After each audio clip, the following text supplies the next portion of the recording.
It's working.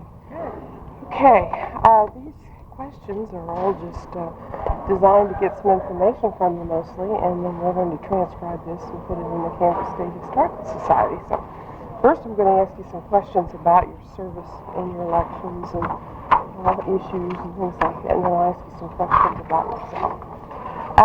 When did you when were you first elected to serve in the Kansas House? The election of 1990. And you've been there just since then. This is your second session. Year. Yeah. Okay, and you're in the House, and you're a Republican. Right. How long have you been a Republican? Forever. Why did you decide to be a Republican? When? Well, you have to understand that in the state of Georgia, we only had a one-party system. We only had the Democratic system there. We didn't have the Republican Party at all. Oh, I didn't. And my father was the instigator for developing the Republican Party in the state of Georgia.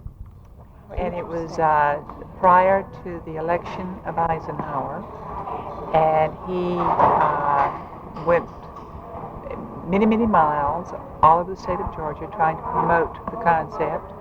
And I did some traveling with him as a kid, and was involved in making posters and flyers and mostly the artwork on the posters. Really? Well, that's interesting. And then when I was able to register to vote, then I registered Republican. But then I could after, and up to that point. You say founded the Republican Party. It actually started a two-party system. Well, there was only a one-party system in the state of Georgia. And you had to, if you registered to vote, you had to register as a Democrat. And I think there's still some problem in the state of Georgia. I can't identify it. I don't know what it is now. Of course, I've been gone for a long time. Well, that's an unusual story, I think. Now, you were first elected in '90. Can you describe that election a little bit? When did you register to vote? Oh, I filed to run at the last possible minute for me to run. One of the things in my history that you probably need to know is that I have a great uncle who signed the Declaration of Independence, and I was named for him, George Walton. Oh, I see. My name is Georgia Walton. Walton. And I married Bob Bradford in 1989. And so the background, the history, I think is kind of interesting. Oh, yes. Well, tell me about that. But anyway, filing was, I really never thought that I'd run for a political election. Never really did. My interest is really grassroots. I'm really interested in communities. My first degree was in sociology. I see. Even though I became certified to teach, my first degree was in sociology. Well, now, one of the questions I wanted to ask you then was a close friend or relative in the legislature anywhere? And you're talking about your father. George. Well, my father was an attorney. He was an attorney, but he started the party as an attorney. He was very, very active in the Democratic Party in the state of Georgia for as long as I can remember. And I can remember debates when he was the secretary of the Democratic Party, when it was just really exciting to him. He was quite active politically, but I never was. I never thought I would be, except with him. And anything he did I thought was wonderful. So, but the reason I got involved, and the reason I did finally file to run, was because in working with community groups the way I had been, I was director of community education in the Derby School District. They would identify their problems, and then because they owned the problems, they solved them. And it was always, the problems were always based on feeling, and my job was to try to help them to continue to stay in touch with the feeling that brought them to the solution. And administratively, I supported that, and usually community problems surround children in the school district, and it greatly impacted the school district. All the programs or solutions they found were always improvements or enhancements for children, almost always. unless they were senior citizen issues, and they seemed to be able to solve those fairly well themselves through city government or county government. But children just didn't have mediators. And one of the things that created some of the questions was, how in the world do you get an improvement district or a township to respond to the needs of the grassroots when they just don't? Many times they just don't, and there don't seem to be any answers. And that running into that brick wall consistently over and over again was the thing that finally convinced me that somebody had to represent that element of our society. And one of the others was this out-district tuition for community colleges. In Sedgwick County, we have a Regents University and no community college. And our people had identified that as a problem. Too many of the parents were unable to continue their education, and though they were migrating into the area, coming from an area where there may have been a community college, they were finding that they couldn't compete in a metropolitan area, needed more education. Because if they had been really successful in the oil field with a skill that they had learned there, or with farming, those skills didn't translate or transition very well into the metropolitan area. So we identified a need for a community college, and we attempted to provide those courses leading to an associate's degree in the high school, because we had community education. Our buildings were open until 10:30 at night anyway. It was really easy because we were paying all those bills, the overhead bills for our people, and we had over 200 people waiting in the wings to go to class, and WSU was fighting us. Yet they had phased out all of their associate's degree programs and didn't have anything to offer us. But the problem was the law, and nobody there on the local level could settle it or solve the problem. And of course this meant then that mom and dad were still going to have to work the 2 or 3 jobs they had in a 24-hour period, going from one shift to the other to make ends meet, to even feed their families. And this impacted our children.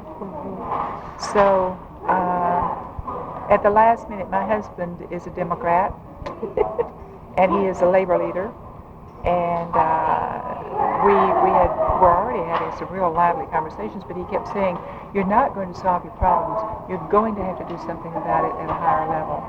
And the only way you can do it is to go there. You need to file to run. And when I married Bob in '89, I was filing to run in June of 1990, and we hadn't even been married a year. And he was constantly calling me from long distance saying, well, have you filed yet? It was always the first question. Have you filed yet? And I kept saying no. Well, he was coming on Friday.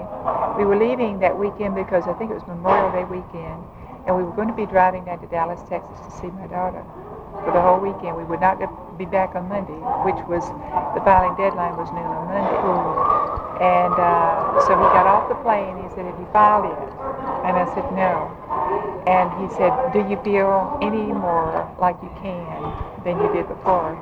And I said, Bob, I've begun to think you may be right. I may need to do this. We went straight to the bank and got a cashier's check. We did not even go to the house. We went to the cashier's, we got the cashier's check, went straight to Marilyn Chapman's office in Wichita, paid the filing fee, got back in the car and went straight to Dallas. That was the last possible minute that I And you could file in Wichita. I didn't realize that. So I filed there, and of course I had to, send the documents up there. Well, that's interesting.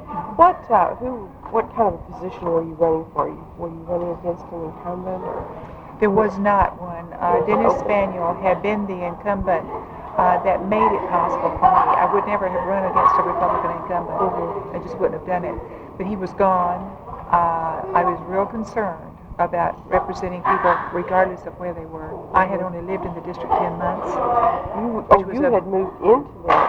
I moved from Derby into that district. Oh, well, but you had lived But I'd been there Kansas, 10 months. Oh, yes. And so that became an issue in the primary. And I simply said, I've been living in Sedgwick County since 1984. These issues on the west side of Wichita are no different. I already know where they are. It didn't bother me that the people didn't know me that well. I didn't feel like I had any trouble meeting people, and I went to every door. Did you door to door? Well, I can say I attempted every door. But I didn't have any problem with getting them to talk to me. Did you have a primary? Oh, yeah, sure did. There were 3 of us running in the primary. And I think that's how I won, because there were 2 men and I was the only woman. I see. You think that had something to do? I think it split the votes. I do. I see. And not only that, I had a doctorate in education. Education was one of the big issues. Also, the other 2 were anti-choice, though they weren't overt. They tried to keep it quiet. Well, now, was education an issue that you were supported by the teachers or by the school boards? No. One of my opponents was supported by the KNEA. Oh, really? In the primary, and I was not. That's kind of strange that you would be. Well, I'm an administrator, and I figured that was where they drew the line. I don't know that to be true. What other issues were important on the minds of your constituents during the election? Taxes. That was the biggest issue. The people that are really anti-choice made that an issue. They did. They made that an issue. It didn't feel to me that it was an issue for that campaign. And I worked with advisory councils because of my background. So I developed one immediately when I was elected. And the first meeting I had 45 people there. And we went through the brainstorming process where they lose concept of who came up with the idea and came up with 3 priority issues. The first one was tax, the second one was education, the third one was tort reform, and we did it all in less than 20 minutes.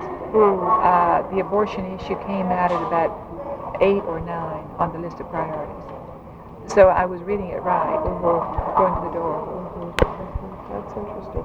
Well, now, in your election, your first election, your husband was one of your strong supporters, obviously, but who else supported you and encouraged you to run and helped you with your campaign? Representative Elizabeth Baker, Representative Wanda Fuller,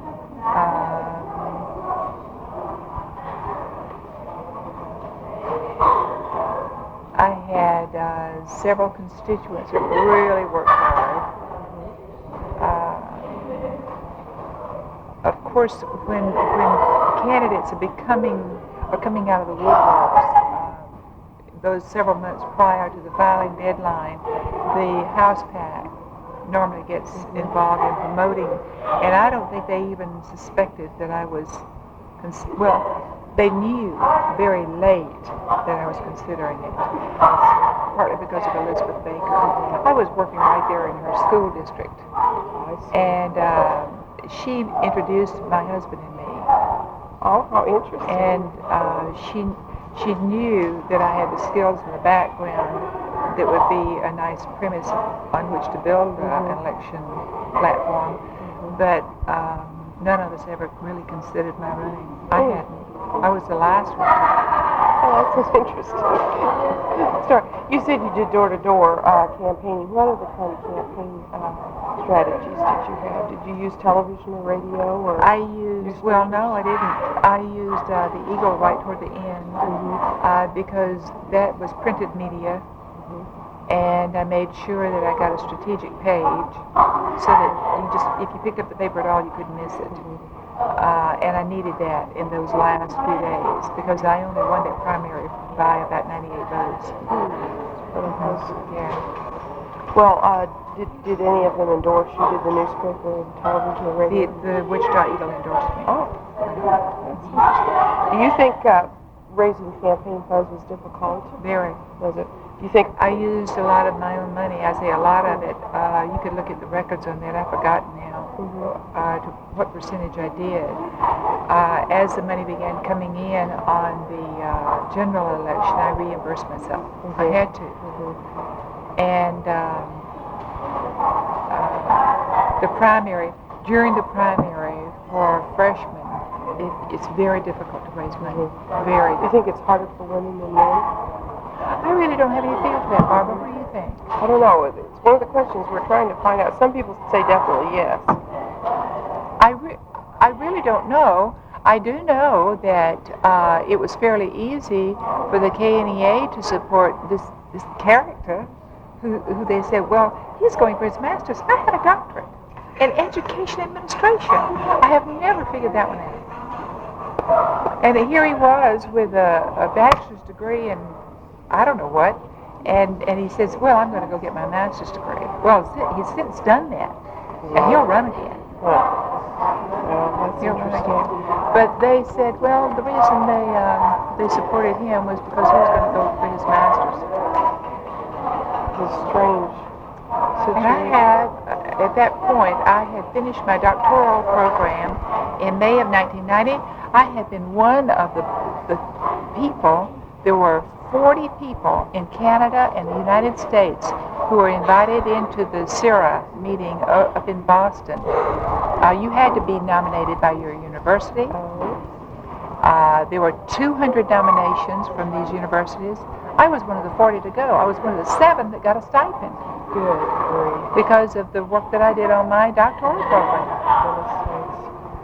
That's hard to believe. I mean, I was one of their top students. Yeah. And the KNEA can't support me because... Well, I wonder if I have not interviewed anyone they've supported, I don't believe, and I hadn't thought about that. I better look into this to see what this real... Well, I ask questions sometimes that scare people. I don't mind asking questions, but sometimes when I ask questions, I keep working on it. That's what Dr. Carol Speth is doing at my desk right now. She's helping me do some research. I believe in doing that. I believe in asking questions and then following it up. Yeah. How else are we going to restructure or reform if we don't know what's been going on? To do it without that is frightening, to say the least. Oh, your district now. Where is your district? And describe it a little bit. The 94th district is West Wichita. It includes the Mid-Continent Airport. It starts at 235 on the east side, goes out to 135th Street on the west side. The north boundary is central except for my precinct, which goes up to 13. And I live at Sandpiper Bay. And then it goes down to K42. It looks like a weird-shaped ship. But they gerrymandered a portion of it out because Dennis Spaniel was representing all of the west side, and they had to, in reapportionment, cut it in half because he was representing far too many people. It's really building up out there. And they wanted to give him an opportunity to either run in the 100th or the 94th. Well, then he left. He didn't. After all that, he didn't run. So, is it urban or is it suburban? It's in the city limits. It's really right in the city limits. Oh yeah. What and issues? It has a lot of small businesses out there. It has Learjet. It has all that stuff at the airport authority. But the strip centers are really developing like crazy. We now have a Metro West. It's an arm of the chamber. It's kind of like a chamber of commerce because business people have agreed to, they have a membership. They join this group. And they meet it's a really growing area. Well, what kind of issues besides education and taxes are there any aviation issues or anything that's... The airport authority abatement. That's an issue here in the Senate right now. I went over. In fact, I missed 4 votes in here on Wednesday was a week ago. Last Wednesday was a week ago because I had gone over to the Senate Tax Committee to testify, and they held me over there. They didn't let me go on first as I had thought, and then they held the questions, and it got to be a real zoo in there. In the meantime, I missed 4 votes in here. Oh my God. Just broke my heart. Oh, wow. That's something. Yeah. But that is an issue. What issues do you identify as women's issues, if any? I don't know if you feel like there is such a thing. Some people do and some don't. I don't. Or how you identify with them, okay? How would you describe your positions on issues if you could put a label on yourself, such as conservative or liberal, like everyone's trying to? I disagree with that, but if you could, what would you call Well, I yourself? do think it depends on the issue. Okay. I really do. But I do tend to be fairly conservative because I like to ask a lot of questions on what's coming off. I get a little offended about trying to categorize us. We're people, we're human beings. I don't like being divided or having issues separated out like that. I am real concerned about the Anita Hills of the world. I think that's a travesty that we are still fighting that kind of a battle. Yet we, and I'm just like any other woman, we have accommodated ourselves to a system that is not congruent with who we are anymore. And I'm 56 years old, and so I've got a lot of overcoming to do myself. I think it lies in the words we say, the manner in which we conduct ourselves, what we will tolerate and what we won't tolerate, and at the same time we have to maintain a professional attitude. So I am constantly on a day-to-day basis up here confronting those kinds of things, and I went home on Friday very weary with it, very tired of it, and I've decided the issue is a personal one. It is not a women's issue. It is a personal issue, and it's one that I have to undertake to deal with myself. And if I don't do it, and if every other woman doesn't do it, we're not going to win it. It can't be a global thing that we move in a pack on. We have got to undertake this thing on a personal level and deal with it ourselves. Otherwise, we've had it. We've had it. I wanted to call several of my women friends on the weekend and bellyache about what happened to me last week. And I refused to do it. I decided, I can't do this. I have got to confront it myself, and I've got to make these men know they've been had. And just go ahead and confront it and keep on keeping on those things that I am convinced are right. Well, how do you feel now? This is something we're trying to identify as the relative strength and weakness of being a woman in the legislature now. In 1974, something happened in Kansas, sort of across the nation, but specifically in Kansas.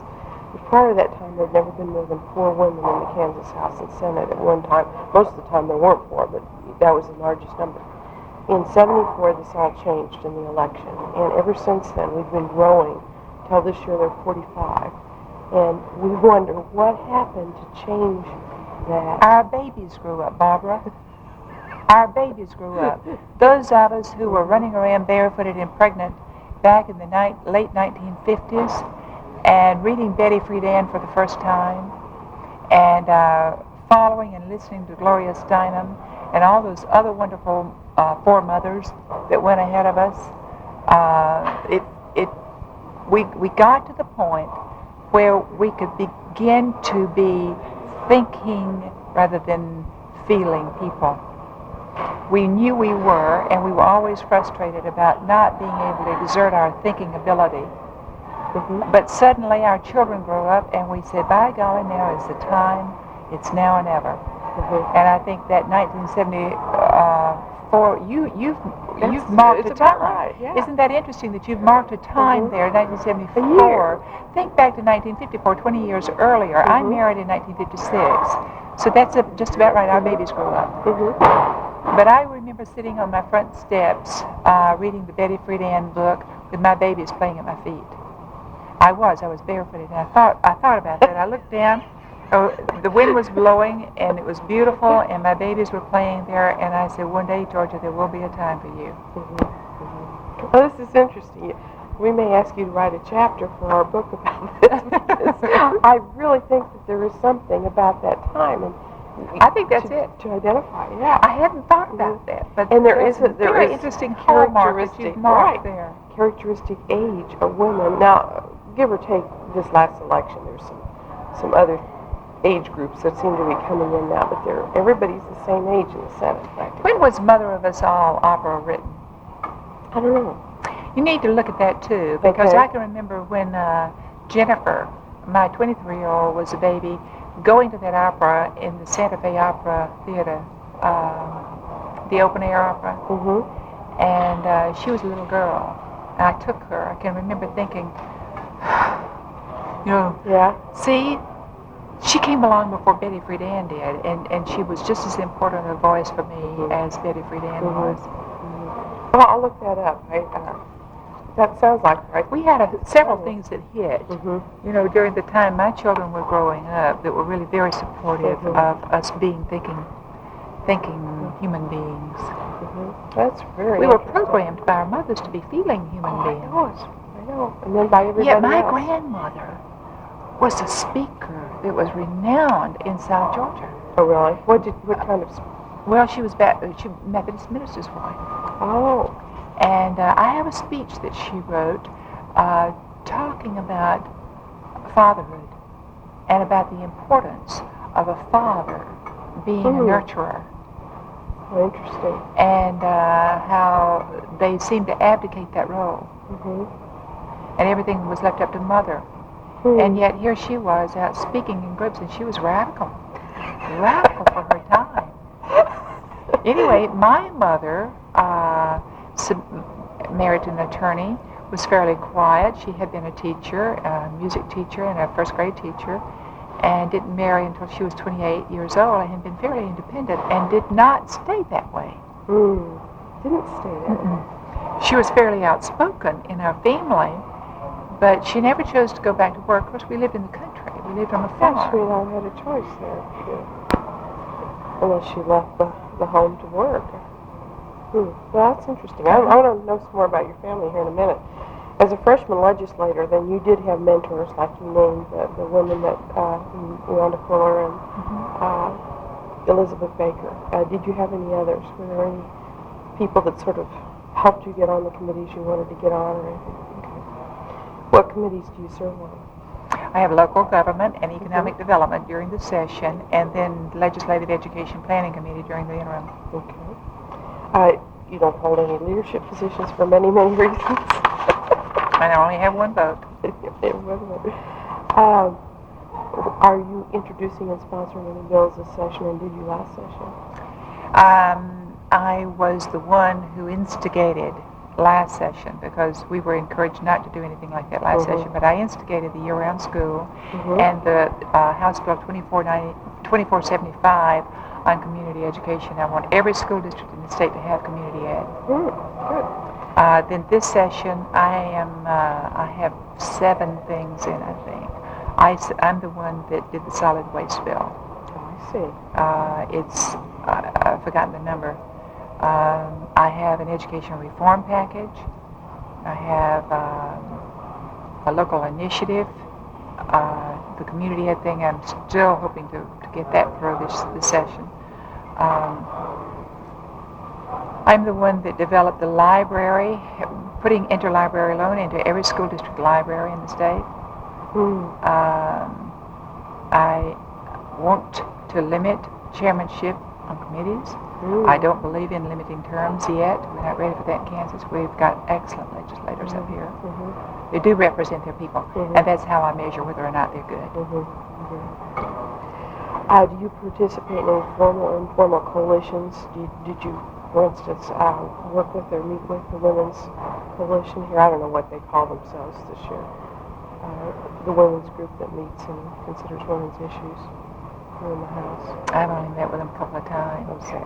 So you don't... You mean on the choice, the anti-choice issues? Well, I'm not sure whether that's the only issue they meet on. I think they're meeting at a time when it's really difficult to meet with them.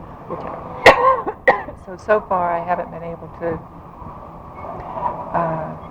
get real active with them. Now, do you have any particular defeats or victories that you remember, or any memorable experiences so far? No, you haven't. Up here, you mean? Since you've been in the House. Oh, last year I asked a question of the floor. There was, you might remember that the finance bill went through the governor's office, and she signed the thing, and it was flawed. And so they had to get a trailer bill. Well, when they did, it had suddenly occurred to me, they were trying so hard from the interim committee in education to do away with the gifted program, and I was getting a lot of phone calls. And I started asking the question, that's a mandated program. I wonder how much money is being spent of state money on non-mandated programs that are going to continue to get funding, and while this one isn't. So I came back to the Capitol that morning after I asked myself that question the night before and called for research on how much money is being spent on athletics, state money. And it took me a day to get the answer back, but it was about, they said, we think we're spending about $35 million of state money on athletics. I said, ho.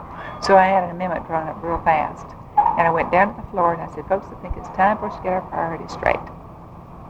Either we are going to save the gifted program and do away with something that we don't mandate, or we need to really seriously look at this. So I suggested that we put athletics under a local initiative and separate it out and make it an athletics fund. And by golly, it passed. It did. I was more shocked than anybody. I couldn't get anybody to go to the floor to help me with this thing, and I had been trying to. Finally, I got down there, and you could have heard a pin drop in there. Everybody was so shocked, but I made sure I waited until the last minute. I waited until I got there, and then I gave them the cue to put the stuff out on their desk, and they looked at it, and they went, $35 million. My God, nobody knew it. Oh, my gosh. So then 5 hours later, the Democrats came back and moved to reconsider and took it off by about 2 votes. Oh, how interesting. Scared me. Interesting, yeah. Well, that was really... I don't consider that a defeat. No. What happened, though, as a result of that, though, Barbara, is that now people are looking at that question. Mm-hmm. So I did have an impact, and we're proud of that. It may come up again. Well, I'm going to make it come up again. Yeah. Good for you.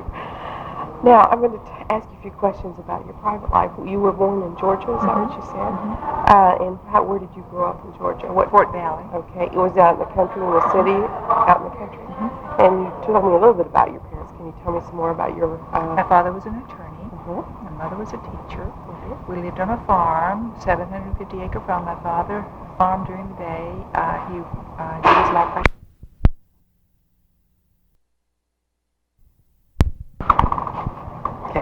My father's office was in our home, so I saw many of his clients right there. Mm-hmm. We had huge rooms in his law library, lined our living room and dining room.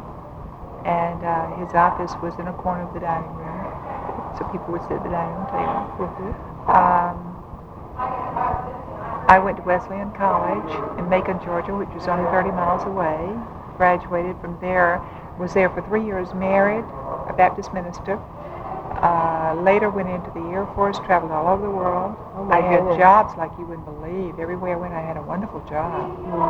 And divorced him in 1987, married Bob in 1989. And when you were growing up, do you have brothers and sisters? Mm-hmm. I was the third child and the third girl. I have a younger brother. When you have a younger brother. Now, do you feel like your parents, are they still living? My mother is. Yeah. My mother's 93.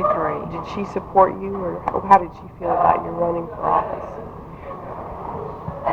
She's not here. Is she in Kansas? No, she's very proud of me. Mm-hmm. She's very proud of me. I think that it really didn't matter Mm-hmm. how they felt about it. Mm-hmm. How did your children feel about you running? A little curious. And you said a daughter that's 23 and... Daughter who's 23, a daughter who's 30, let's see, 32, and a son who's 34. Okay. Did any of them work in your campaign, any of your children? Jennifer, the 23-year-old, worked a little bit. She was really busy, and she helped with telephone poles and stuff like that. Okay. Now, as you were growing up, during high school, even younger, any age, do you believe there were any organizations you belonged to that would help you in getting elected and help you in your ability to serve? I never had any trouble running for anything. I was usually elected to anything that I ran for. And I was a cheerleader and a majorette. If I decided to go for something, I could usually get it. I had no fear. Did you hold political office while you were in high school? Yes, but I can't tell you what. That's all right. Yes, it's not there.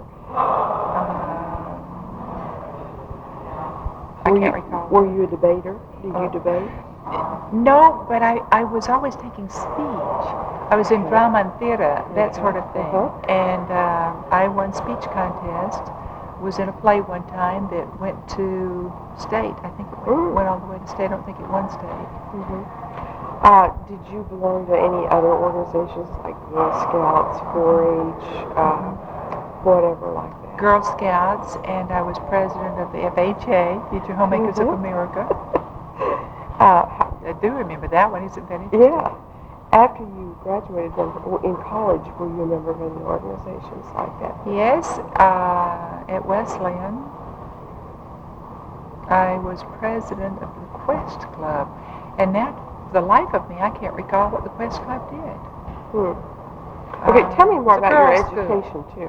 The girls' school. At that time, we did have men at Wesleyan, but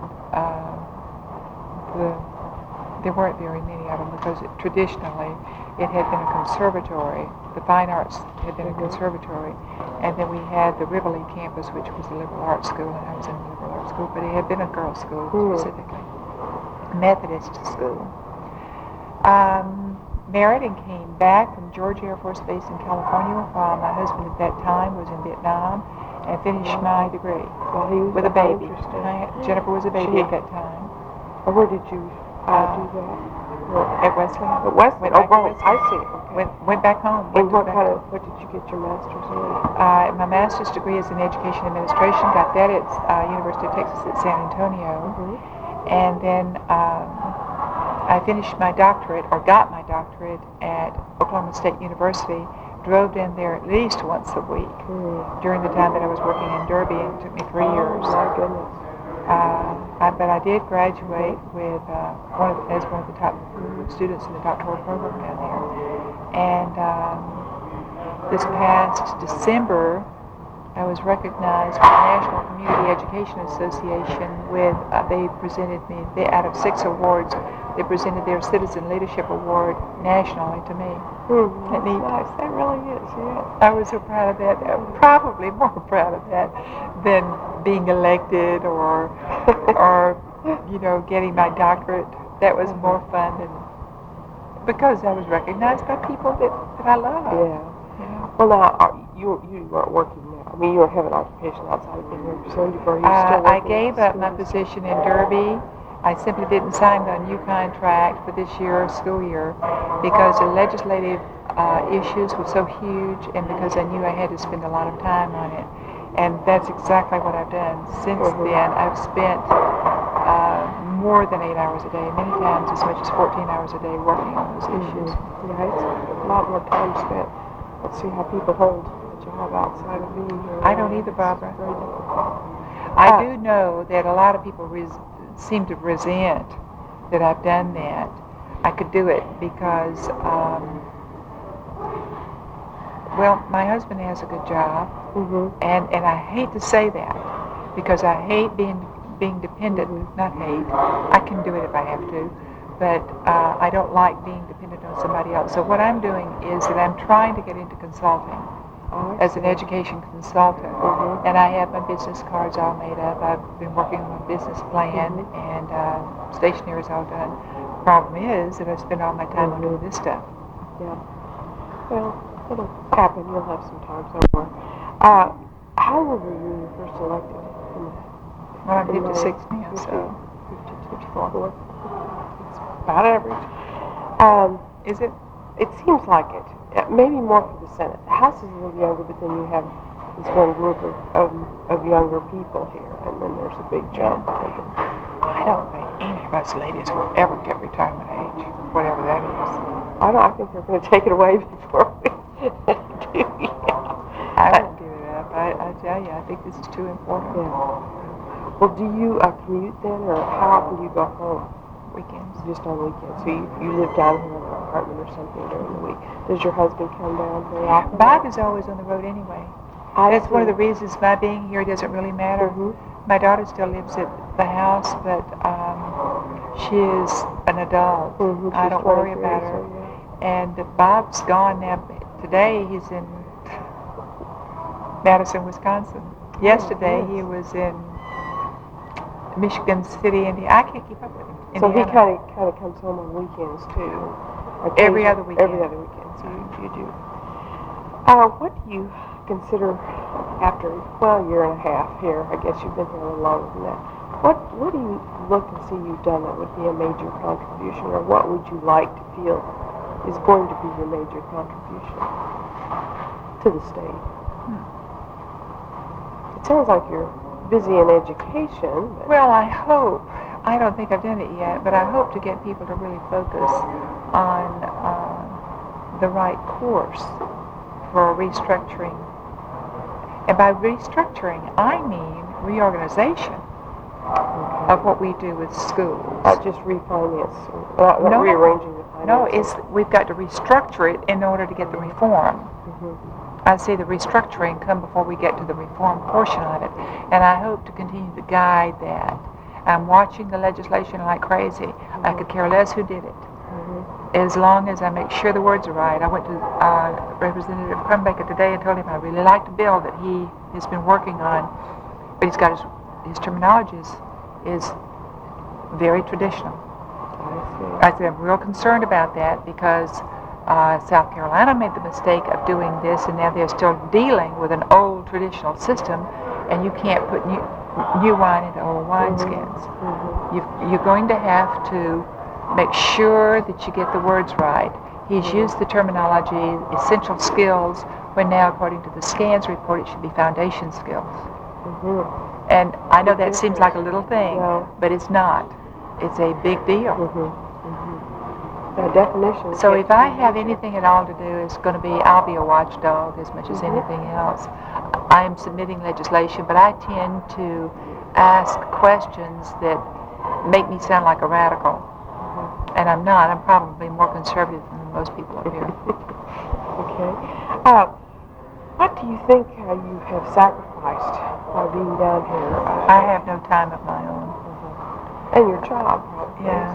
I've sacrificed my job. That is true. I didn't want to do that. In fact, I have grieved over that. I think I know various types of grief, and one of them is giving up something that's stable and a wonderful source of support, not only financially, but people that I worked with loved me and I loved them, and I miss them. It's a major I really miss them. Do you think that being here has changed how other people see you being in the House of Representatives? How they see me? Or how they treat you, or... Yes, I do. I honestly do believe that the people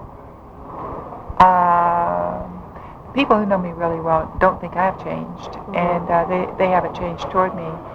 But people in various categories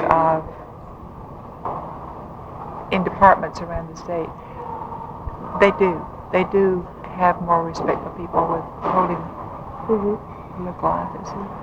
Do you feel like it's changed? You feel it's changed by this? I think I've been empowered by it. And I while I say that, I have to be real careful to understand that it's the office that is empowering, and that it is the respect is for the office. It's very much like having a military decal on your car. When you go through the gate of a military installation, the gentlemen at the gate salute you, but they are not saluting you, they're saluting the decal on your car. So you have to be real careful not to let that affect you. You know, you can't wear your rank. You're only a legislator when you're actually voting in that seat. But I think that I feel as empowered by the people that look to me for leadership in my district as anywhere else. And I feel that as a servant. I'm their servant. I am not their leader. I am their servant. Do you think that the political expectations of women, now you talked about this a little bit, but I'd like to go back just briefly into this. Do you think that women being in positions of power like this, empowerment by voting and things, do you think that's changed? Do you think people's perception has changed? What's going on? Why are women being elected, and why is this acceptable now? And I don't know. Unless, Barbara, it has something to do with trust factor. Women tend to tell it all. And if people, and generally men do this more than women do, they tend to withhold information or tell a portion of the truth. Women are truth tellers, men are truth tellers, but women let it all hang out, and they're not afraid to. And people perceive this. And I think they perceive that as trustworthiness.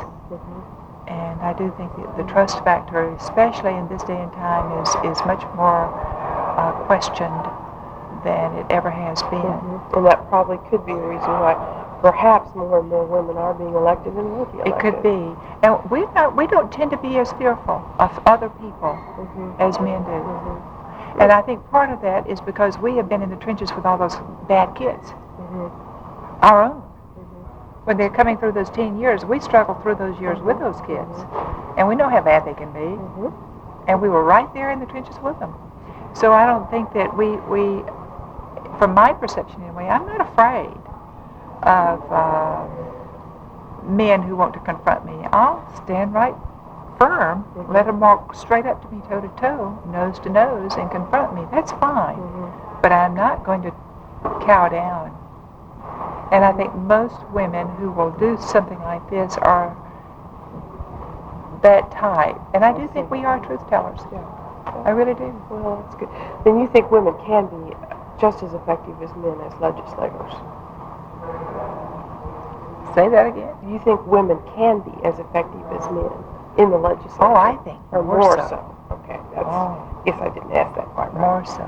Okay, and as their numbers grow, they'll have more power too. I mean, it appears that way that there's. Yes, but there's a weakness. There is a weakness. There is a weakness Okay, because women haven't learned how to network. Okay. It's the same. It's the thing that I was talking about my difficulty on the weekend. My inclination from my background was to run tell it all, and to try to get somebody to let me cry on their shoulder. And what we have to learn to do is to take that responsibility upon ourselves and teach other women that they can do that, and to support them to do it, but not go do it for them. We tend to be nurturers to that point where we try to control rather than to allow it to happen. That's real interesting. We do control. We are controllers. Women are. And that's the fallacy in the way we network. We try to engineer things, other women to go and fight our battles for us, when we should be doing it ourselves. Good point. That's a very good point. Once women learn that, that'll make a big difference. Men don't do that. No? Men run in packs. Little girls don't. And boys have been doing it ever since the beginning of time. They just tend to run in packs, and little girls have one little girlfriend, or maybe even two at the time. But seldom do they run in packs. So they haven't learned how to network from the very early stages of their lives. They think it's networking, but it's really something different. It isn't. It's being close friends. You listen to their words. Women talk about friends. It's true. It's very true. And we haven't learned to professionally interact with each other on the basis of networking. That's really interesting. And we do tend to get our feelings involved and get our feelings hurt, rather than to continue. And I think our job up here is to be thinking people, not feeling people. Well, that's very important. Yeah. Very important. Well, it's been a very interesting interview. Is there anything I haven't asked you that you want to add to this? No, I thoroughly enjoyed it. I thank you for giving me the opportunity. Well, thank you for